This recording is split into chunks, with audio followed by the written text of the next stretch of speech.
नमस्कार मित्रों।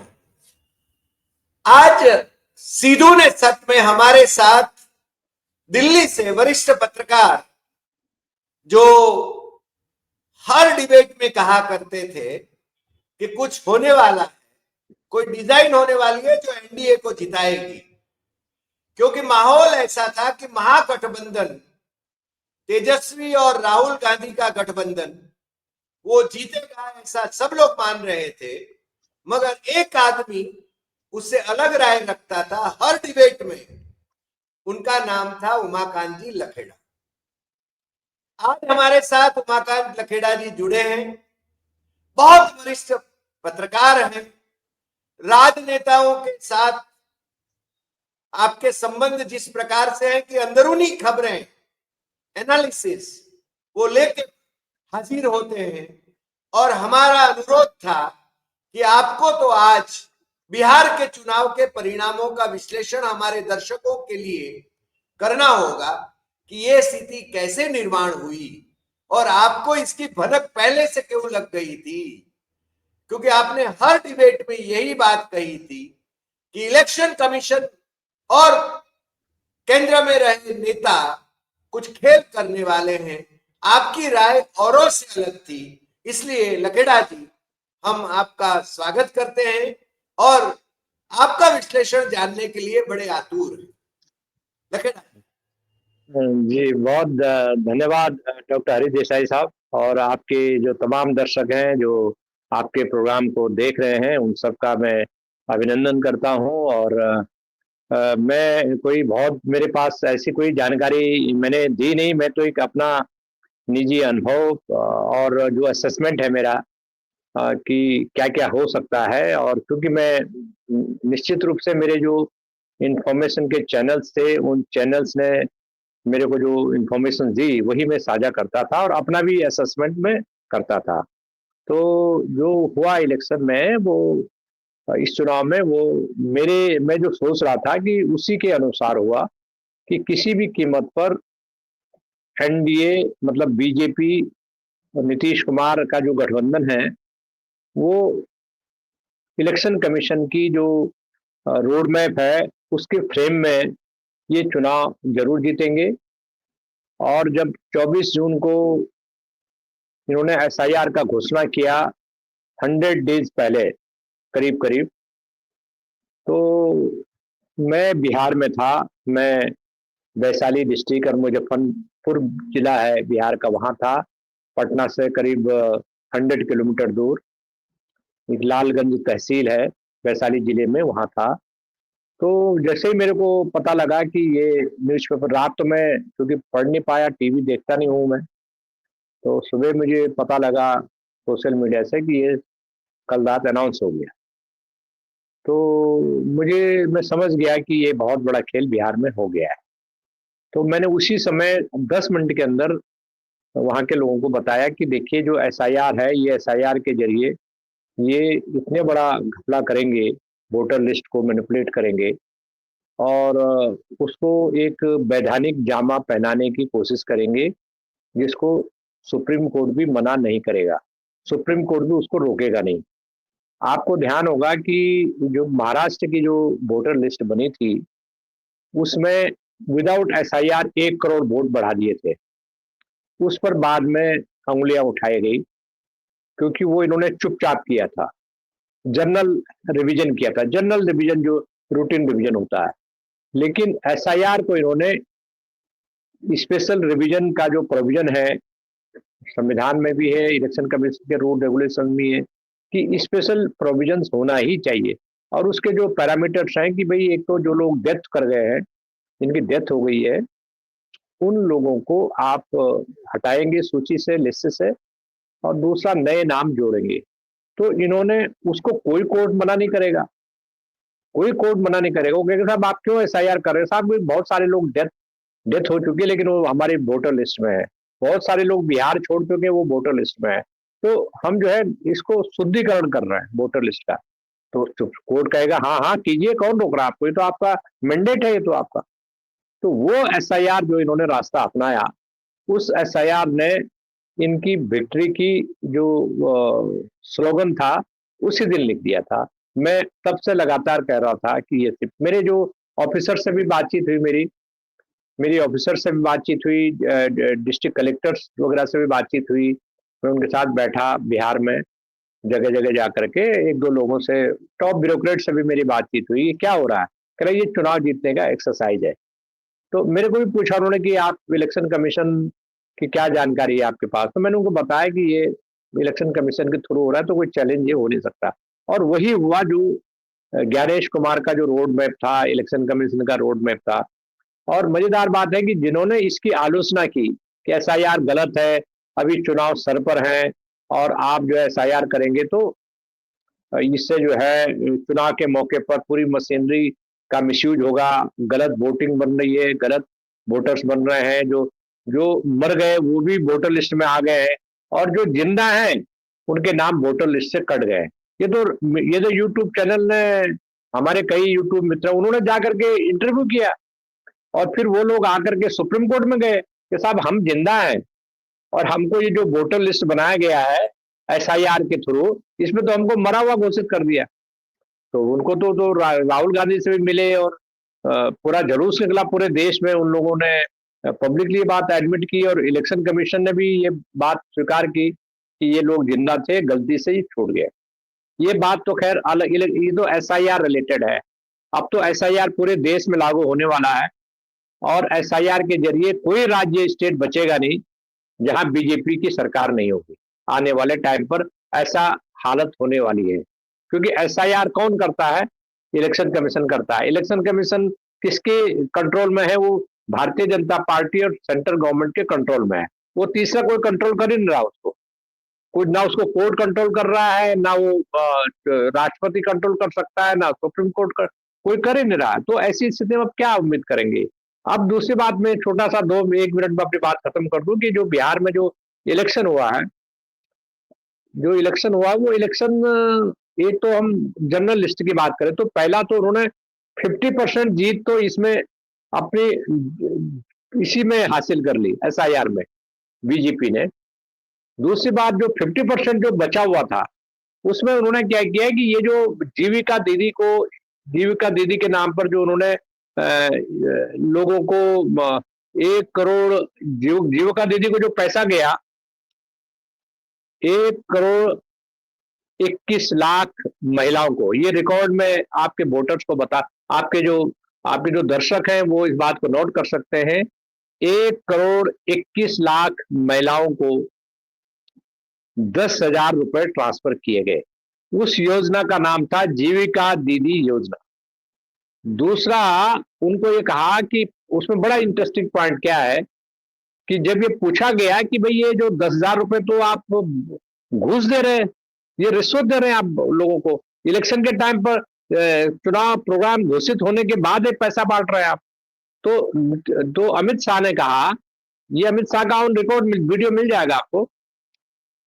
अमित शाह ने कहा कि नहीं नहीं, ये तो बैंक ने दिया है, हमने नहीं दिया, ये तो वापस लौटाना होगा, ये तो कर्जा दिया है हमने महिलाओं को, बैंकों ने कर्जा दिया।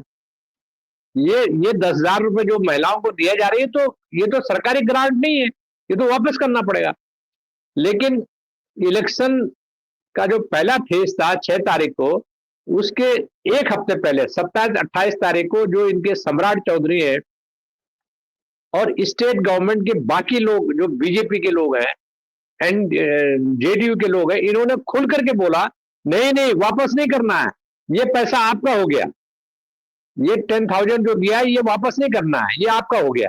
तो उससे पूरे मैसेज जो, देखिए, जिसको 1 करोड़ 21 लाख महिलाएं कम नहीं होती हैं, उनको डायरेक्ट बेनिफिट, सीधा पैसा चला गया। और बाद में ये जो वोट पड़ा, ये इतना जबरदस्त वोट पड़ा। और एक जो है, ये सामाजिक सुरक्षा पेंशन थी, सामाजिक सुरक्षा पेंशन जो गरीब महिलाओं को मिलती थी, मुझे लग रहा है उसमें भी 1 करोड़ से ऊपर, ये बताया जाता है कि 1 करोड़ 1 लाख महिलाएं को जो है 400 रुपए पेंशन मिलती थी बिहार में। जो वृद्ध हैं, जिनका कोई पूछने वाला नहीं है, कोई वारिस करने वाला नहीं है, कोई परवरिश नहीं है, मतलब जिसको कोई असहाय लोग जो है, 1 करोड़ 1 लाख है, 1.1 करोड़। इनको 400 रुपए पेंशन मिलता था, उसको नीतीश सरकार ने सीधा 1100 कर दिया और उनको 1100 मिलने भी लग गया। 1100 रुपए उनको जाने, उनके खाते में चला भी गया, जिसको 400 जाते थे 1100 जाने लग गया। तो 1 करोड़ 1 लाख महिलाएं ये हो गई। उसके बाद क्या हुआ कि इन्होंने बीजेपी के पास, क्योंकि प्रचार तंत्र बहुत स्ट्रांग है, इन्होंने कहा कि जो जंगल राज है बिहार में, जो लालू के जमाने में जो जंगल राज था, वो वापस आ जाएगा। और उसके बाद जो है ये हालत हो गई कि इनके पास उसको काउंटर, द अपोजिशन पार्टीज के पास इसको काउंटर करने का कोई ऐसा पैमाना नहीं था कि वो इस तरह की चीजों को काउंटर करे। अब इन्होंने वादा किया तेजस्वी यादव ने कि हम हर परिवार को एक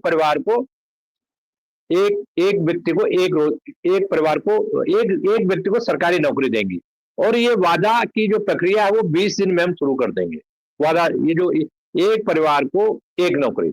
अब क्या है कि सेंटर में तो इनकी सरकार है नहीं, तो लोगों ने, कॉमन मैन ने सवाल पूछा कि भाई ठीक है, अच्छी बात है कि आप 1 करोड़ लोगों को रोजगार देंगे। बिहार में 2.77 करोड़ 2,77,000 फैमिलीज हैं। अब सबको तो रोज 22 लाख 23 लाख तो सरकारी कर्मचारी हैं। तो सवाल ये है कि इतने लोगों को आप रोजगार कहां से देंगे? तो ये सारे सवाल है जो लखीड़ा सर, जी एक क्षमा करें, ये कौन सा जी फिगर है? 2.77 करोड़ और लाख है, क्या है? ये 2.77 करोड़ फैमिलीज हैं बिहार में टोटल। जी वो टोटल फैमिलीज 2.77 करोड़ है।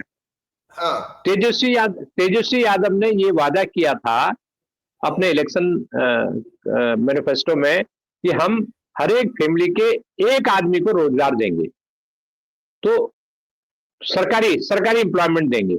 तो ये होता है 2 करोड़ 77 लाख लोगों को आप रोजगार कहां से देंगे?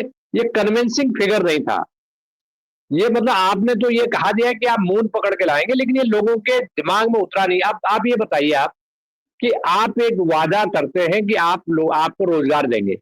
अब रोजगार देंगे नहीं देंगे ये तो फ्यूचर का बात है ना, लेकिन लोगों के खाते में 10,000 रुपए पहले से एडवांस में आ गए, इलेक्शन से 4 दिन पहले आ गए उनके खाते में 10,000। तो लोगों के हाथ में जो कैश आ गया, उनके मुट्ठी में बैंक अकाउंट में जो 10,000 रुपए आ गया, लोगों ने कहा यही सच है, ये जो आ गया ये अपना है, जो फ्यूचर में तुम वादा कर रहे हो वो हमें क्या पता पूरा करोगे नहीं करोगे। तो ये जो चीज थी, इस चीज ने पब्लिक को बहुत अट्रैक्ट किया, महिलाओं ने मैसिवली वोट दिया। और जो अपोजिशन की जो पॉलिटिक्स थी या रणनीति थी, उसके बारे में मैं अगले सवाल आप करेंगे तो तब फिर आपसे बात करूंगा। जी ऐसा है कि जिस प्रकार से रिजल्ट आए जी ये अप्रत्याशित थे, ये तो मेरे ख्याल से मान रहे हैं सामान्यतया। जी और इसमें नीतीश कुमार को भी भाजपा ने निपटा दिया, क्योंकि 20 साल से नीतीश कुमार के बिना तो कोई सरकार बनती नहीं थी। जी जी तो नीतीश कुमार कैसे निपट गए?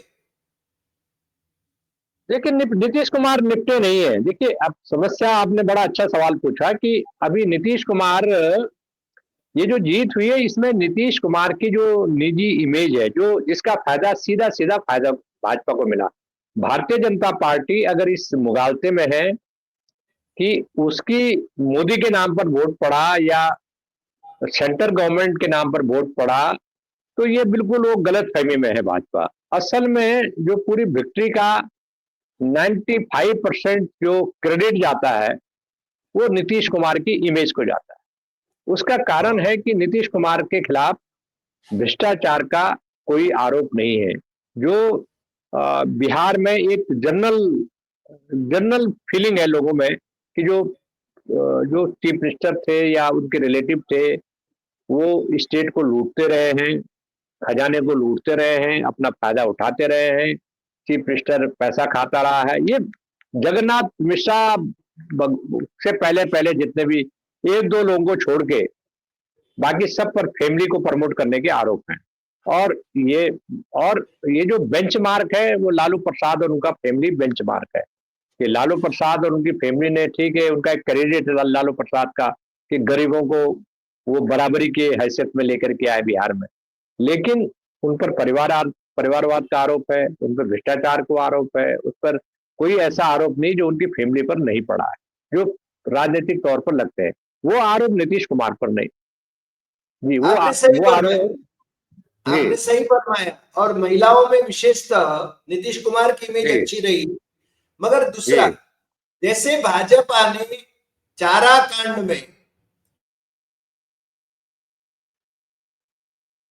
आवाज नहीं आ रही है, अब म्यूट हो गया आवाज। चारा कांड में लालू प्रसाद यादव और जगन्नाथ मिश्र दोनों आरोपी थे सीबीआई केस में। मगर जी चूंकि जगन्नाथ मिश्र भाजपा से मिली भगत हो गए, उनके बेटे को भाजपा ने मिनिस्टर भी बना दिया, तो वो अब तो दिवंगत हो गए, मगर वो उसमें से उनका नाम निकल गया था जब जीवित थे, और लालू को जेल जी, जाना हुआ। तेजस्वी ने बार बार कहा यदि हम झुक जाते मोदी के सामने तो लालू को जेल नहीं जाना पड़ता। बिल्कुल बात परिवारवाद बिल्कुल तो सही है। भाजपा में, और बाहुबली भी भाजपा और जेडीयू में कहां कम है। ये बात बिल्कुल सही है, ये बिल्कुल सही है कि भारतीय जनता पार्टी अपना पत्ते इस तरह से खेलती है कि अगर भ्रष्टाचारी अगर विपक्ष में है तो उसको हम जेल में डालेंगे, लेकिन भ्रष्टाचारी अगर आप भाजपा की गोद में बैठा हुआ है तो वो अपना है, अपना भ्रष्टाचारी है, भ्रष्टाचारी है लेकिन अपना है। तो ये जो भाजपा का जो ये जो डबल स्टैंडर्ड्स है वो तो जग जाहिर ही होता है। अब दूसरी बात पे मैं आता हूँ कि बिहार में ये जो इलेक्शन हुआ, इस इलेक्शन के बाद जो फ्यूचर पॉलिटिक्स है और जो अगले 3-4 दिन में, अगले एक हफ्ते में बहुत बड़ी बात होने वाली है, वो बात होने वाली है कि जो जो आपके दर्शकों को मैं बता देना चाहता हूं कि जो सबसे बड़ी गर्म खबर है वो ये है कि बिहार में क्या होगा। अब बिहार में क्या होने वाला, जो हो गया, जीत गए हार गए, कौन सा इश्यू था कौन सा इश्यू नहीं था वो एक अलग इश्यू हो गया। अब अगला इश्यू ये हो गया बिहार में कि मुख्यमंत्री कौन बनेगा। ये बड़ा मिलियन डॉलर क्वेश्चन आज की तारीख में जब हम चर्चा कर रहे हैं तो ये बिहार में सबसे बड़ा मुद्दा बना हुआ है। और इसमें एक चीज ये होगी देसाई साहब कि ये जो ये जो मुख्यमंत्री कौन बनेगा, ये एक टेढ़ा सवाल बिहार में आज की तारीख में हो गया है और भारतीय जनता पार्टी के लिए ये बड़ा मुश्किल सवाल हो गया है। हालांकि ऊपरी तौर पर ये कहा जा रहा है कि नहीं नहीं वो बहुत इश्यू नहीं है, प्रचंड बहुमत मिल गया है, 200 200 क्रॉस कर गया है इनके फिगर।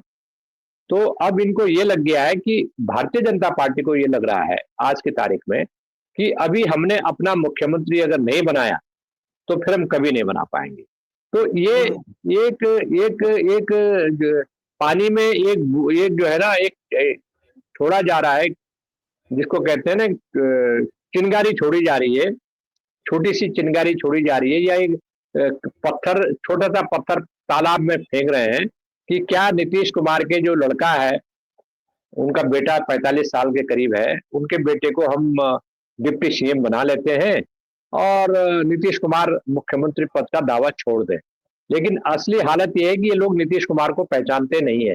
नीतीश कुमार कोई परिवारवाद को बढ़ावा नहीं देंगे, ये मेरे को पक्का यकीन है। ये अपने बेटे को डिप्टी सीएम बनाने की मांग पर तैयार नहीं होने वाले हैं। तो अब कहानी यह है कि भारतीय जनता पार्टी एक्सप्लोर कर रही है कि अपना मुख्यमंत्री बनाए, लेकिन इनका अपना मुख्यमंत्री कैसे बनेगा, ये जो है, अगर माइनस नीतीश कुमार ये मुख्यमंत्री बनाने की कोशिश कर रहे हैं तो इनकी जो संख्या बल है वो 117 है, 117, और जो आपको चाहिए वो 122 चाहिए।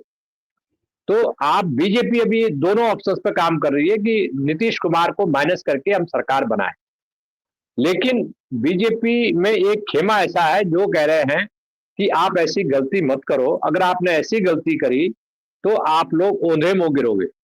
क्यों?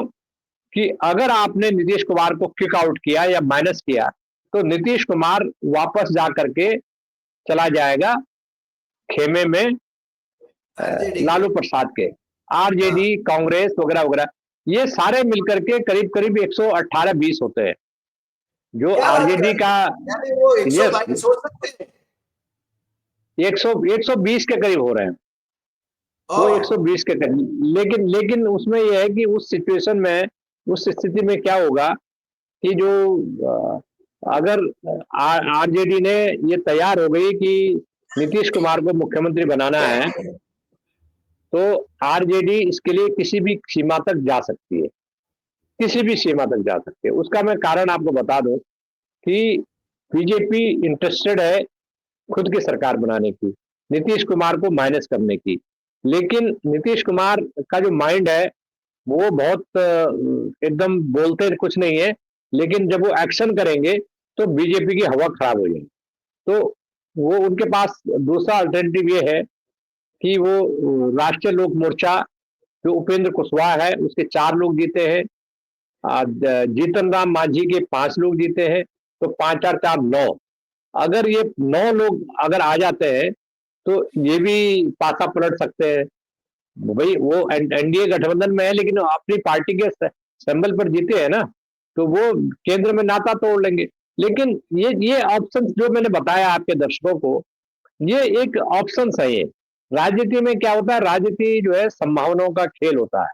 कोई संभावना, पैरामीटर्स, इक्वेशंस, ये सारी चीजें होती है जो पॉलिटिक्स में बड़े मायने रखती है। लेकिन अभी भी आपको ये कह रहा हूं कि भारतीय जनता पार्टी आज की तारीख में कोई सुसाइड नहीं करेगी, और वो नीतीश कुमार को ही मुख्यमंत्री उसको बनाना पड़ेगा, ऐसा मेरा मानना है। ये मैंने चर्चा इसलिए बताई कि आपके दर्शकों को पहले से ही पता होना चाहिए, जो कल परसों 2 दिन बाद 4 दिन बाद घटित होने वाला है, वो मैं आज आपके दर्शकों को बता दिया कि ये ऑप्शंस है जी। जी, ये तो आपने बहुत बड़ी खबर बताई। यानी ये जो घटनाक्रम चल रहा है, यानी आप सही कह रहे हैं कि नीति तो होती नहीं है इसमें, मगर पॉलिटिक्स में सब संभावनाएं आकार ले सकती हैं। और आज आपने जिस प्रकार से ये विश्लेषण किया, मेरे ख्याल से ये संभावना को नकार भी नहीं सकते हैं। मगर दिल्ली वाले सीबीआई, ईडी इनकम टैक्स को काम पर लगा सकते हैं, और सबसे ज्यादा बाहुबली क्रिमिनल रिकॉर्ड वाले जेडीयू में जीते हैं। तो वो मेरे ख्याल से भारतीय जनता पार्टी वाले जेडीयू को तोड़ने की भी कोशिश कर सकते हैं, मगर 2/3 तोड़ सकते हैं कि नहीं, वो भी एक सवाल है। दूसरा, गुजरात में उन्होंने वो फॉर्मूला लगाया कि इस्तीफा दिलवाओ और फिर से उनको अपनी पार्टी के नाम से चुनाव लड़ाओ, और वो जीत के आए। और फिर थोड़े समय वो रुके, और कभी मिनिस्टर बनाना है तो उनको मिनिस्टर भी बना लो, क्योंकि भारतीय जनता पार्टी में अपने लोग तो ज्यादा है नहीं, वो उधारी के नेताओं पर, कांग्रेसी नेताओं पर वही निर्भर है कि अपने में ले लो। और मुझे आज आडवाणी जी का वो कथन याद आता है कि भारतीय जनता पार्टी का कांग्रेसीकरण हो गया है। बिल्कुल सही बात है। आपने एक बहुत अच्छी बात जो बताई, वो भाजपा का भ्रष्टाचारी अपना भ्रष्टाचारी है। यदि वो अपने पास आता है तो, सामने विपक्ष में है तो वो उसको जेल में डालो। हमने कई उदाहरण दिए, मैं वो रिपीट नहीं करना चाहता हूं। मगर आज आप हमारे साथ जुड़े, आपने वक्त निकाला, और मैं आपको सलाम करता हूं, क्योंकि आप अपने विश्लेषणों में हमेशा कहते रहे हैं कि ये इलेक्शन कमीशन और केंद्रीय नेता भारतीय जनता पार्टी के वो कुछ खेला करेंगे और वो जीत अर्जित करेंगे। ऐसा ही हुआ, इसलिए मैं आपको अभिनंदन भी देता हूं। हालांकि ये लोकतंत्र के लिए कितना कैसा रहेगा, वो दीमक, लोकतंत्र की दीमक साबित होगा, ऐसा तो लगता ही है। आज इतना ही, आपका बहुत बहुत धन्यवाद, और फिर मिलेंगे नए एपिसोड में नए विषय के साथ। नमस्कार। धन्यवाद।